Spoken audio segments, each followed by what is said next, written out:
نحمده ونصلي ونسلم على رسوله الكريم اما بعد فاعوذ باللہ من الشیطان الرجیم بسم اللہ الرحمن الرحیم السلام علیکم ورحمۃ اللہ وبرکاتہ۔ تو آج سامعین ہم ایک نئی کتاب شروع کرنے والے ہیں۔ فارسی کی کتاب ہے، ادب کی کتاب ہے اور اس کے اندر نصیحتیں ہیں۔ اس کا کتاب کا نام تحفہ نصائح ہے۔ یہ فارسی کا نام ہے اور یہ کتاب فارسی کی ہے، اور جب اس کا معنی کریں گے تحفہ نصائح کا تو اس کا معنی اردو میں ہو جائے گا نصیحتوں کا تحفہ۔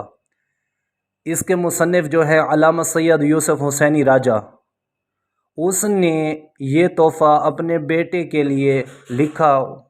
اس میں نصیحتیں بھی ہیں، فقہ کے مسائل بھی ہیں، دین کے مسائل اور ادب کی کتاب ہے یہ۔ تو آج سے انشاءاللہ اس کا ایک ایک شعر پڑھیں گے اور اس کا لفظی معنی بھی کریں گے اور بامحاورہ معنی بھی کریں گے۔ اور کوئی بھی کتاب ہو تو وہ حمد سے شروع ہوتی ہے، پھر نعت ہوتی ہے، اس کے بعد جو ہے وہ نصیحتیں ہوتی ہیں، عقائد ہوتے ہیں، فقہ کے مسائل ہوتے ہیں۔ تو انشاءاللہ حمد سے شروع کرتے ہیں۔ بسم اللہ الرحمن الرحیم۔ حمد بگویم بے عدد مر خالق جن و بشر، کردہ معلق آسماں ہم اختراں شمس و قمر۔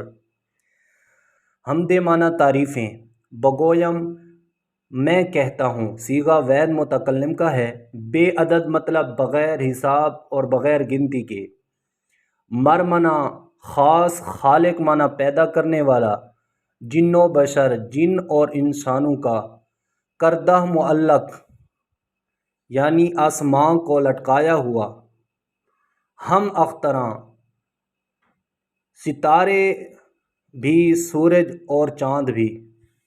تو اب اس پورے شعر کا معنی کریں گے، پہلے اس کو پورا پڑھیں گے پھر اس کا معنی کریں گے۔ حمد بگویم بے عدد مر خالق جن و بشر، کردہ معلق آسماں ہم اختراں شمس و قمر۔